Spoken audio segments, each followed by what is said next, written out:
على عباده الذين اصطفى أشهد أن لا إله إلا الله وحده ربي لا شريك له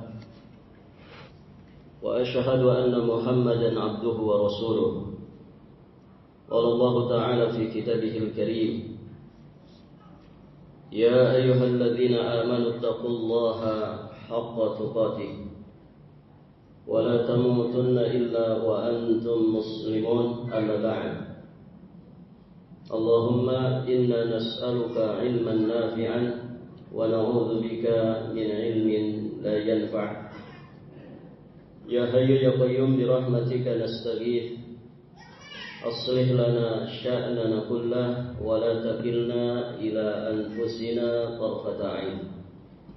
Para hadirin ikhwati fid din wa akhwati fillah rahimani wa rahimakumullah.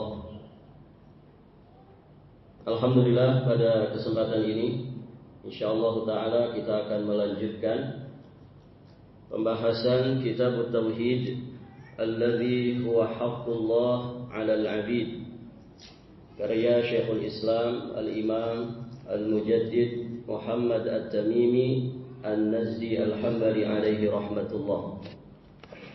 Kita masih di pembahasan bab tentang firman Allah Subhanahu wa taala, afa aminu makrallah fala ya'manu makrallah illa al-qaumul khasirun. Maka apakah mereka merasa aman dari azab Allah yang tidak terduga-duga?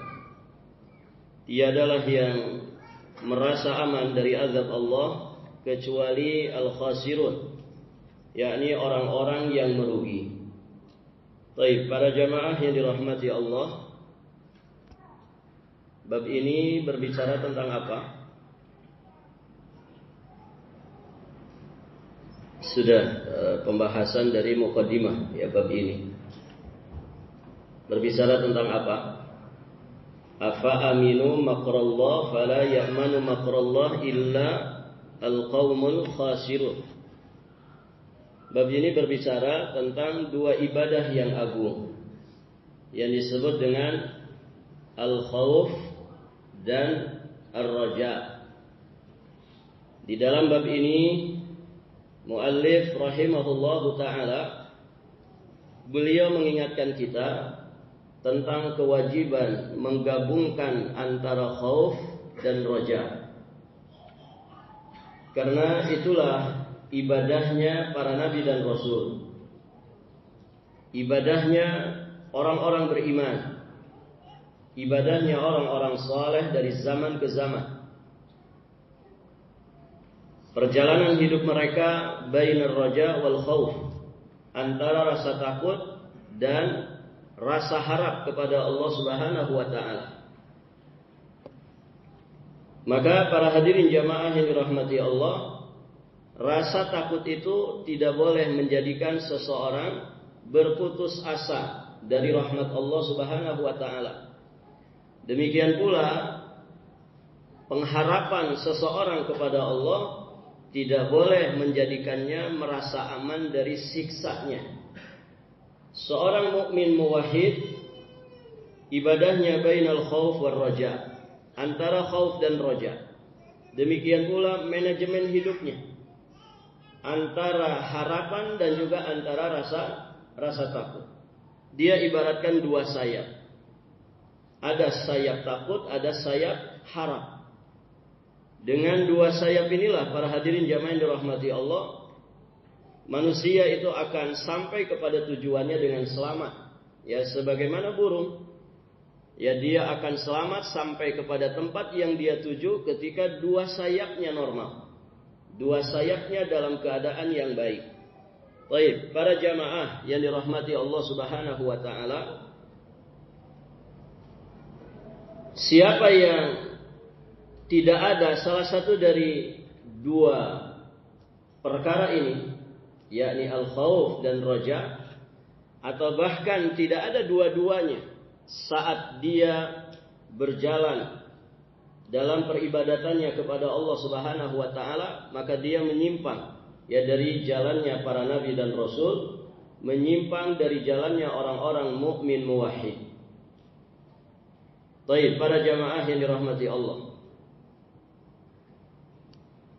Beberapa ayat atau beberapa dalil dari pembahasan bab ini sudah kita bahas. Berikutnya kita akan melanjutkan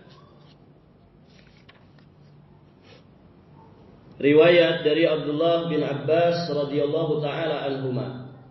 Beliau berkata, Rasulullah sallallahu alaihi wa alihi wasallam, beliau pernah ditanya tentang kabair, tentang dosa-dosa besar. Maka beliau menjawab, asyirku billah wal ya'su min rauhillah wal amnu min makrillah. Di antara dosa-dosa besar, kata Nabi sallallahu alaihi wasallam, adalah syirik kepada Allah. Kemudian berputus asa dari rahmat Allah dan merasa aman dari azab Allah Subhanahu wa taala. Perhatikan hadis ini, para hadirin jamaah yang dirahmati Allah. Hadis ini dinyatakan hasan oleh para ulama pakar hadis, di antaranya oleh Syekh Al-Albani alaihi rahmatullah. Taib, di sini Nabi sallallahu alaihi wasallam ditanya oleh para sahabat tentang dosa-dosa besar. Ada pelajaran dari pertanyaan para sahabat kepada Nabi sallallahu alaihi wasallam tentang dosa-dosa besar ini. Apa pelajarannya? Di sini menunjukkan hirsus sahabah alal haq. Bagaimana semangatnya para sahabat di dalam mencari kebenaran. Mereka itu orang-orang yang sibuk ya dengan tujuan utama dari kehidupannya, yaitu taatullah, ibadatullah, taat kepada Allah Subhanahu wa taala, beribadah kepada Allah Subhanahu wa taala. Itu kesibukan mereka. Di luar daripada kesibukan-kesibukan duniawinya. Mereka orang-orang yang senantiasa taat kepada Allah Subhanahu wa taala. Nah, taat itu para hadirin jamaah yang dirahmati Allah dijelaskan oleh para ulama muwafaqat al-ma'mur. Yang disebut dengan ketaatan itu adalah mencocoki perintah. Tarkan fi'lan atau tarkan. Baik perintah untuk mengerjakan atau perintah untuk meninggalkan. Maka mentaati perintah dengan cara dikerjakan, mentaati larangan dengan cara ditinggalkan. Sehingga takwa itu bukan melulu mengerjakan perintah, tapi bagian yang juga sangat penting dari ketakwaan adalah meninggalkan larangan. Baik, para hadirin jamaah yang dirahmati Allah, semuanya dalam bingkai ketaatan, dalam bingkai ketakwaan.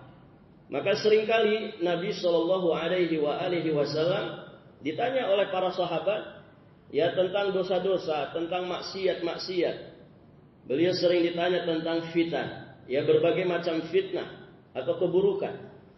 Makhafata an yudrikahum, karena mereka khawatir keburukan-keburukan itu menimpa diri mereka tanpa mereka sadari. Nah, ini keteladanan dari para sahabat Nabi Shallallahu Alaihi Wasallam. Mereka orang-orang yang memiliki rasa takut di dalam hatinya dari segala keburukan. Dan itu menggambarkan keimanan mereka yang berkualitas. Walladzina yu'tuna ma atau wa qulubuhum wajilatun annahum ila rabbihim raji'un.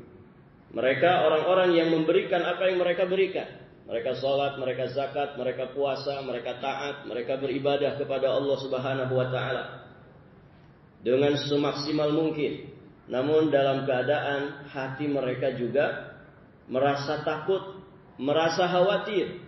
Ya, jangan-jangan kemudian Allah Subhanahu wa taala tidak menerima amal ibadah mereka. Karena mereka yakin dengan kehidupan akhirat, yakin dengan segala pertanggungjawaban. Nah, ini semua menggambarkan ya bagaimana mereka itu hidup antara rasa takut dengan rasa harap. Itulah kehidupan seorang mukmin. Maka para hadirin jamaah yang dirahmati Allah, seorang mukmin itu tidak boleh terus-terusan merasa takut dengan kesedihannya. Harus ada harapan.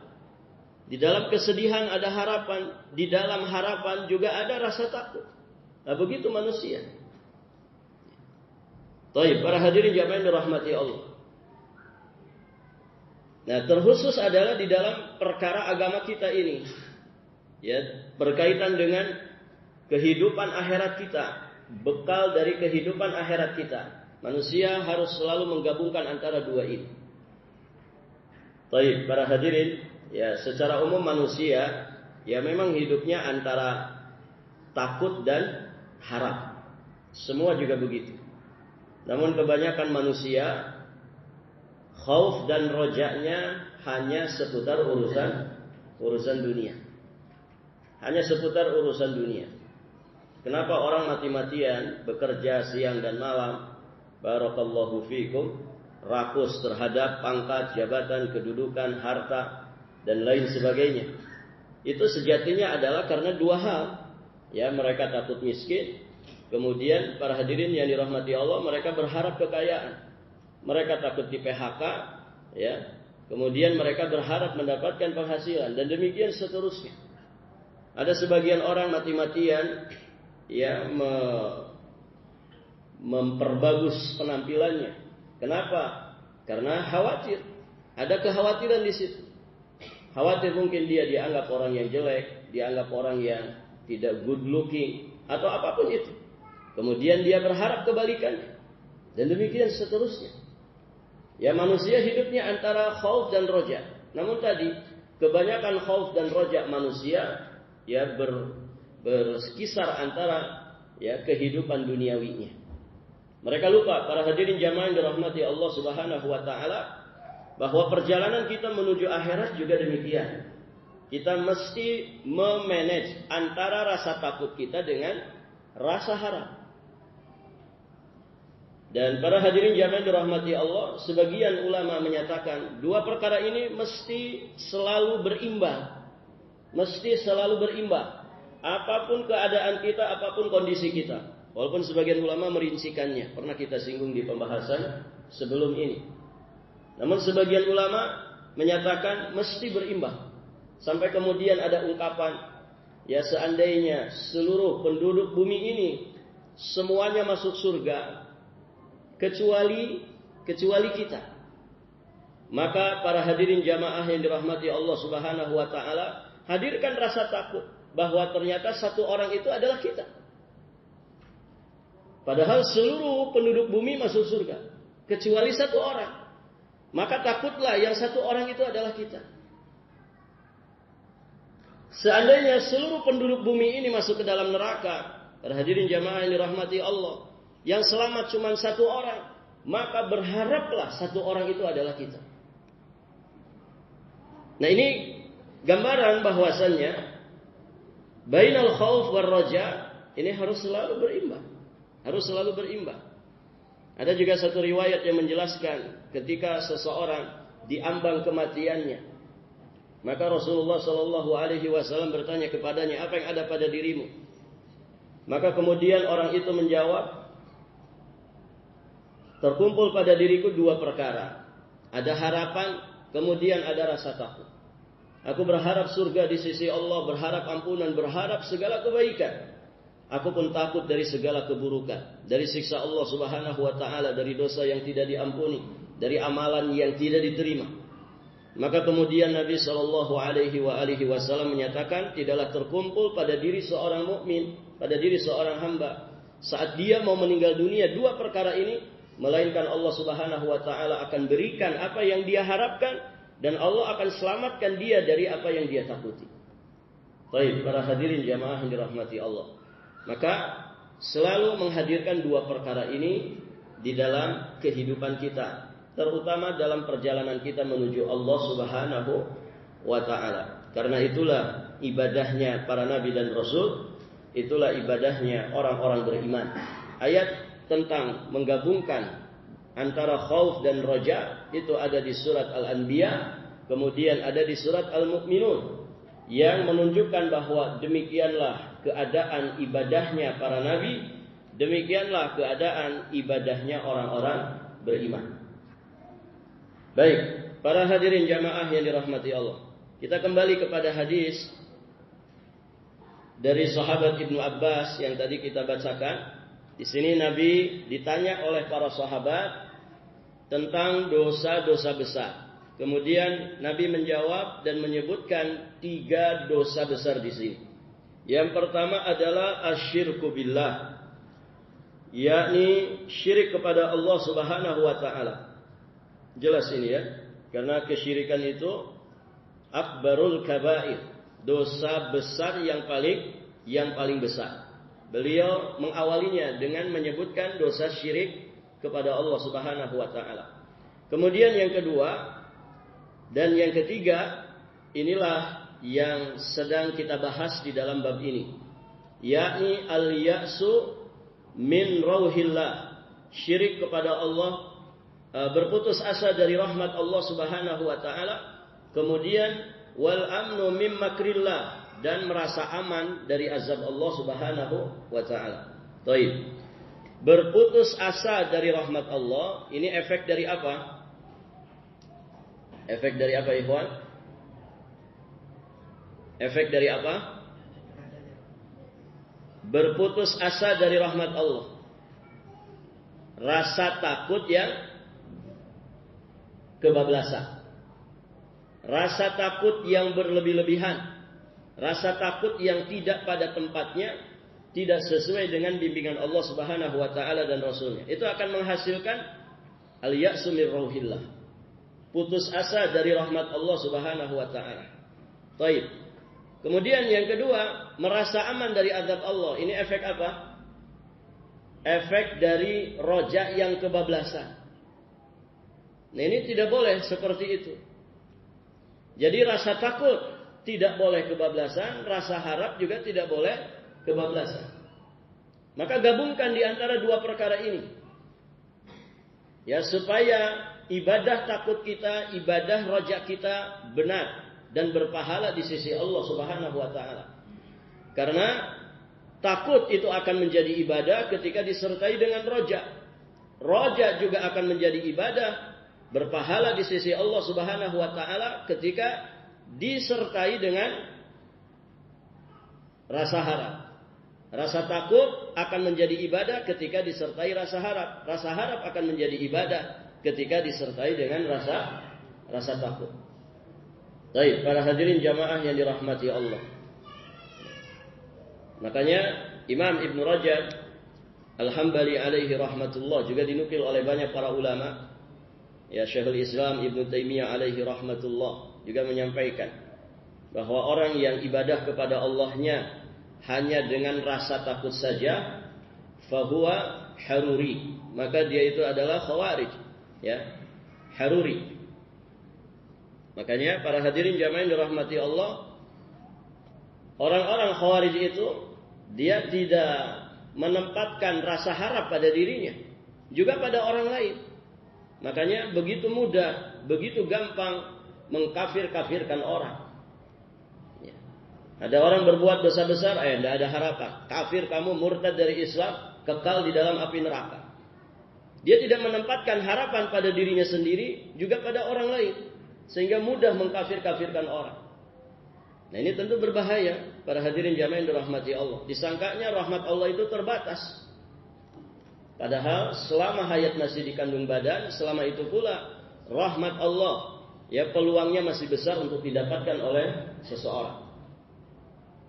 Kemudian siapa yang ibadah kepada Allah hanya dengan roja saja, maka dia murji. Dia adalah murji. Murji itu apa? Murji'ah. Ya, murji'ah. Para hadirin jamaah yang dirahmati Allah, tenang saja. Ya. Apapun dosamu, segede apapun dosamu, Allah itu Maha Pengampun. Tenang saja, santai saja. Barakallahu fiikum. Enggak ada rasa takutnya. Enggak ada rasa takutnya. Makanya orang-orang Murji'ah, mereka menyatakan bahwasannya maksiat itu tidak ngefek, tidak ada efeknya kepada iman. Tidak ada efeknya kepada iman. Mau maksiat segede apapun, iman tetap iman. Yang penting hatimu beriman, sudah. Nah, ini berbahaya para hadirin jamaah yang dirahmati Allah, Murji'ah. Padahal Allah Subhanahu wa taala banyak menguraikan di dalam Al-Qur'an. Di antaranya Allah berfirman, "Nabbi ibadi anni anal ghafurur rahim, ya wa ana adabi huwal adzabul alim." Sampaikanlah, beritakanlah kepada para hambaku bahwa sesungguhnya aku Al-Ghafur Ar-Rahim. Aku adalah zat yang maha pengampun dan maha penyayang. Namun juga sampaikan kepada para hambaku bahwasanya azabku adalah azab yang sangat pedih, azab yang sangat keras. Nah, ini bainal khauf war raja. Antara harapan dan juga antara rasa takut. Baik, para jamaah yang dirahmati Allah Subhanahu wa taala. Maka hadirkan rasa takut yang disertai dengan harapan. Hadirkan harapan yang disertai dengan rasa takut. Beribadahlah kepada Allah secara maksimal disertai dengan rasa takut. Ya, dengan harapan kita mendapatkan surga Allah, mendapatkan pahala berlimpah. Namun juga harus ada rasa takut di dalam diri kita. Ya, jangan-jangan ibadah itu tidak diterima. Baik, para hadirin jamaah yang dirahmati Allah. Dan ini bukan berarti kita suudzon kepada Allah. Tapi lebih kepada pihak kitanya sebagai hamba Allah. Kalau Allah jelas Al-Ghafur Ar-Rahim. Namun kan juga Allah Subhanahu wa taala syadidul iqab. Ya, hukumannya sangat keras. Maka kitanya, dari sisi kitanya para hadirin, orang beriman itu dia maksimal di dalam beribadah kepada Allah, namun juga ada rasa takut di dalam dirinya. Jangan-jangan Allah tidak menerima. Kenapa? Karena seorang mukmin memahami kekurangan dirinya. Ya, bisa jadi para hadirin amal yang kita yang gede itu tidak ikhlas, kurang ikhlas. Barangkali kita senang pamer, kita masih senang dengan sum'ah. Barangkali ada suasana hati yang berbeda. Ya, ketika kemudian kebaikan kita tidak direspon oleh manusia. Ya. Ada suasana hati yang berbeda. Ya, saat kemudian nama kita dipuji-puji, disanjung-sanjung oleh manusia. Ataupun sebaliknya, ya saat kita dijatuhkan oleh manusia. Kemudian ada suasana hati yang berbeda. Nasallallahu as-salama wal afiyah. Nah, ini bisa terjadi pada diri kita. Maka al-khauf war raja ini harus selalu ada di dalam diri kita. Kemudian para jamaah yang dirahmati Allah,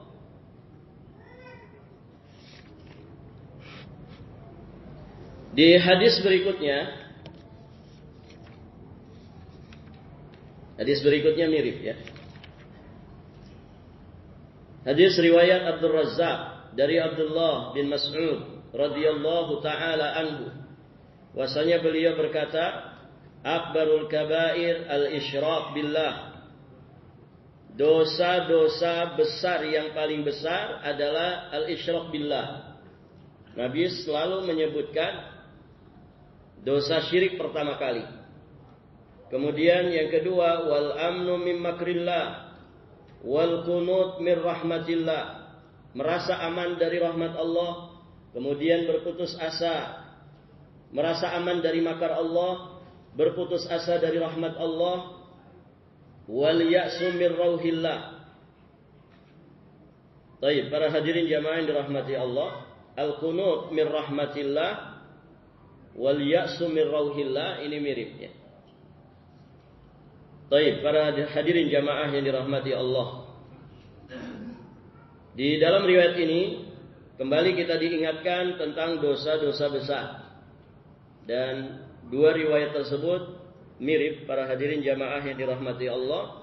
Dan tentu memberikan pelajaran yang sama kepada kita semua.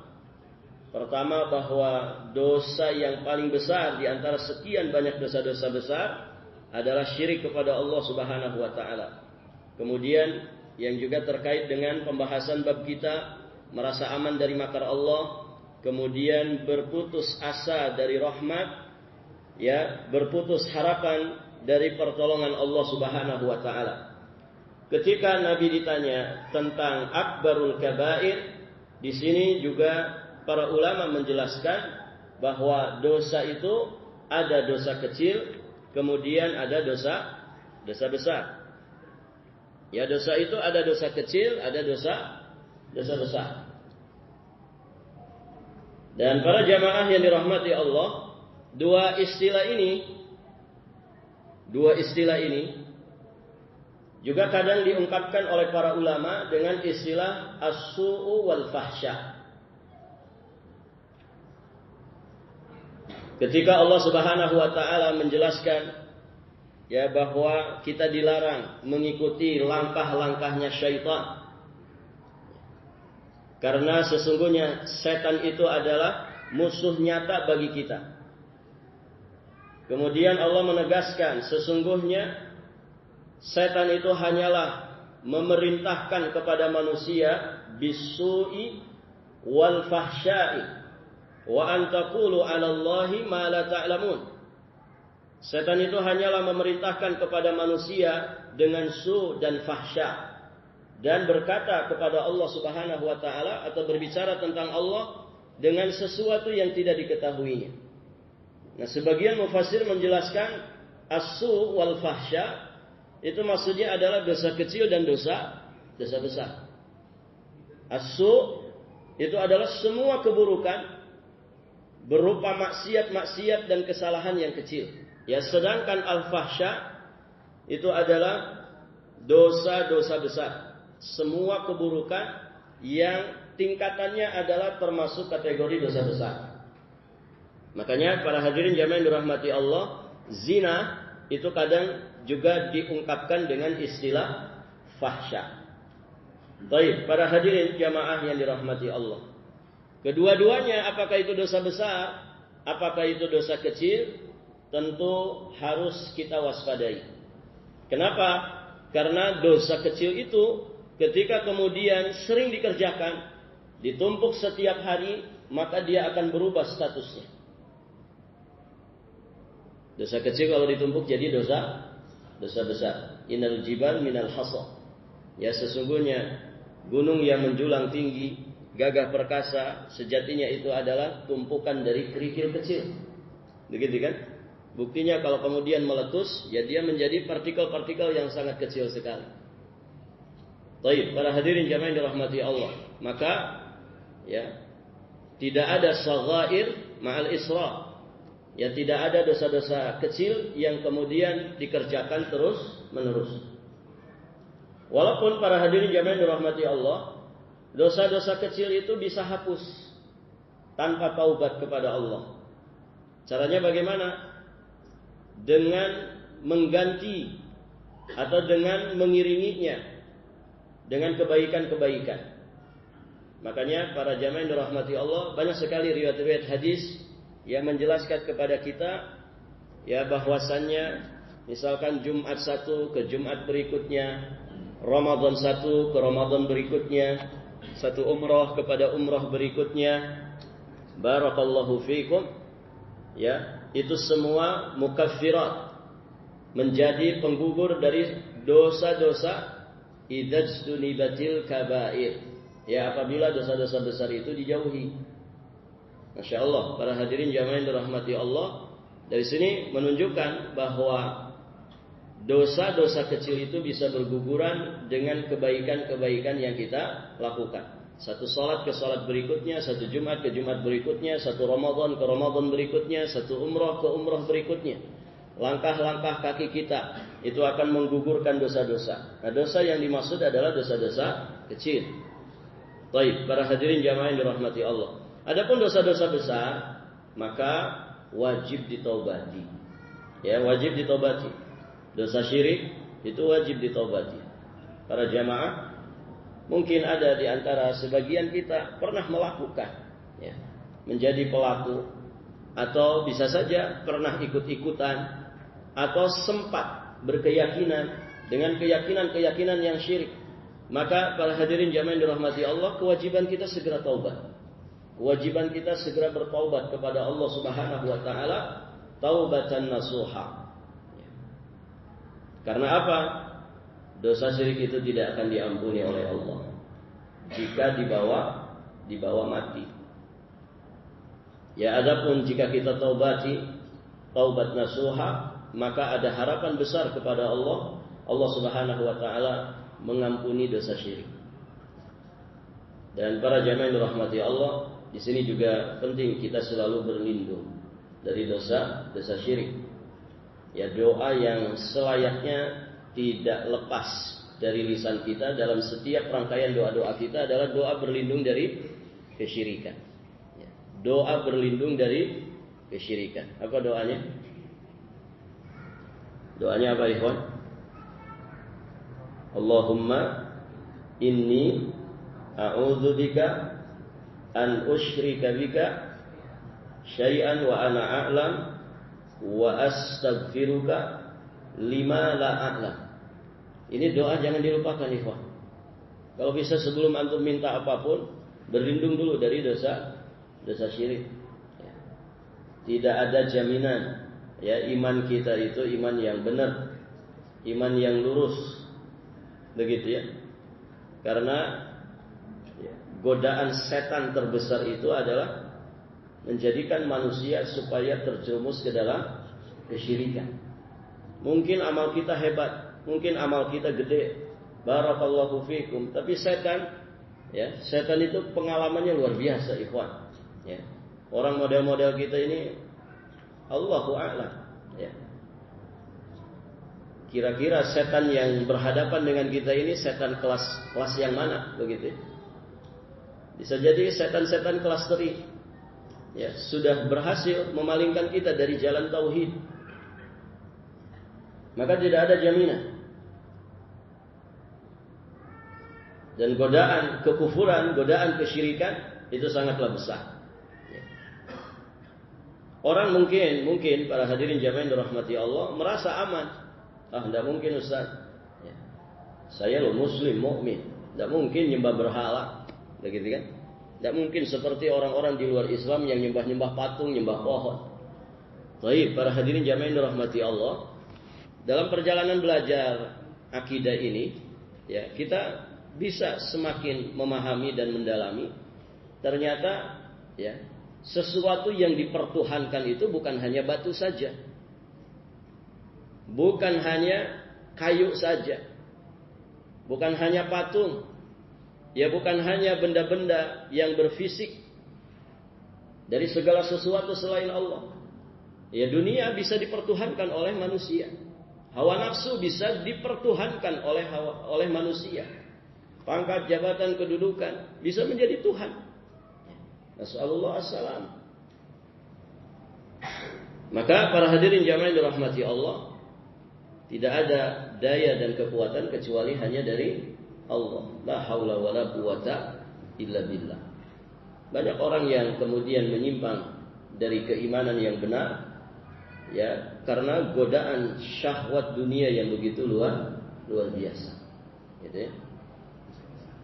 Maka berlindunglah kepada Allah. Ya doa tadi seharusnya selalu kita baca dalam setiap rentetan doa kita. Allahumma inni a'udzubika an usyrika bika wa ana a'lam wa astaghfiruka lima la a'lam. Kalau kita ingin mengikutkan anggota keluarga kita di dalam doa ini, tinggal diganti saja kata gantinya. Tadinya Allahumma inni, ya kita rubah jadinya Allahumma inna na'udzubika an nusyrika bika wa nahnu na'lam wa nastaghfiruka lima la na'lam. Ya Allah, sesungguhnya kami berlindung kepadamu dari menyekutukanmu dengan sesuatu apapun padahal kami mengetahuinya. Kita niatkan di dalam ungkapan kami, maksudnya kita mengikut sertakan istri dan juga anak keturunan kita. Nabiullah Ibrahim alaihissalam pernah kita bahas di pembahasan bab tahqiqut tauhid. Ya bagaimana rasa takut beliau dari yang namanya kekufuran dan kesyirikan.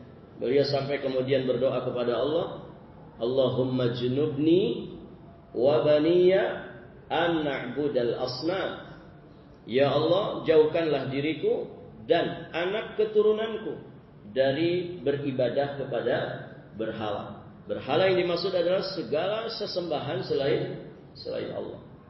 Baik, para jamaah yang dirahmati Allah Subhanahu wa taala. Kemudian dari dua riwayat tadi jelas ya terkait dengan bab wajib menggabungkan antara rasa takut dan juga pengharapan kepada Allah Subhanahu wa taala. Kemudian dari riwayat tadi kita juga bisa mengambil pelajaran bahwa Allah Subhanahu wa taala memiliki sifat rahmah yang sesuai dengan kemahaagungannya. Allah itu penyayang. Allah itu penyayang. Maka janganlah kita berputus asa dari kasih sayang Allah Subhanahu wa taala. Kemudian juga boleh mensifati Allah dengan makar. Pada sisi Allah itu bermakar, memperdaya orang yang memang berhak untuk diperdaya. Wa makaru wa makarallahu wallahu khairul makirin. Yukhadi'una Allah wa huwa khadi'uhum. Innahum yakiduna kaida wa akidu kaida. Maka sifat khida', sifat makar, sifat kaid kita tetapkan bagi Allah Subhanahu wa taala pada sisi Allah membalas makarnya orang-orang yang bermakar. Maka dari sisi ini boleh kita mensifati Allah dengan makar. Boleh kita mensifati Allah dengan khida', dengan kaid. Dari sisi ini. Karena dari sisi ini menunjukkan kesempurnaan. Ya. Kalau Allah Subhanahu wa taala dimakari kemudian Allah tidak mampu membalas makarnya orang-orang yang bermakar, berarti Allah lemah. Dan Allah tersucikan dari kekurangan, dari sifat lemah, cacat dan juga aib. Maka boleh mensifati Allah dengan al-makar pada sisi ini. Ya, Allah bermakar kepada orang-orang yang berhak untuk mendapatkannya. Dan terakhir para hadirin jamaah yang dirahmati Allah, dari dua riwayat tadi kita bisa memahami tentang kewajiban berbaik sangka kepada Allah Subhanahu wa taala. Kalau suudzon kepada sesama manusia haram, termasuk dosa besar, bagaimana lagi kalau suudzon kepada Allah? Nah, supaya kita selalu berhusnudzon kepada Allah, gabungkanlah antara rasa takut dengan rasa harap. Ya. Orang yang menjamak dua ibadah hati ini, maka insya Allah hidupnya penuh dengan baik sangka kepada Allah Subhanahu wa taala. Dan orang yang berbaik sangka itu biasanya hidupnya tenang. Begitu ya. Apalagi baik sangka kepada Allah Subhanahu wa taala. Maka wajib berbaik sangka kepada Allah. Ya, bahkan kita dilarang mati kecuali dalam keadaan berbaik sangka kepada Allah Subhanahu wa taala. La yamutanna ahadukum illa wa huwa yuhsinu dzan billah. Ya, janganlah salah seorang di antara kalian meninggal dunia melainkan dia dalam keadaan berhusnudzon kepada Allah Subhanahu wa taala. Baik, para hadirin jamaah yang dirahmati Allah Subhanahu wa taala, alhamdulillah bab ini sudah selesai. Nanti selanjutnya kita masuk di bab yang ke-35. Betul ya? Membahas tentang masalah sabar. Karena kesabaran sangat erat kaitannya dengan keimanan. Kesabaran sangat erat kaitannya dengan nilai-nilai ketauhidan pada diri seorang hamba. InsyaAllah nanti kita akan lanjutkan di kesempatan berikutnya biidznillah ta'ala. Jika ada pertanyaan sebelum ditutup, dipersilakan.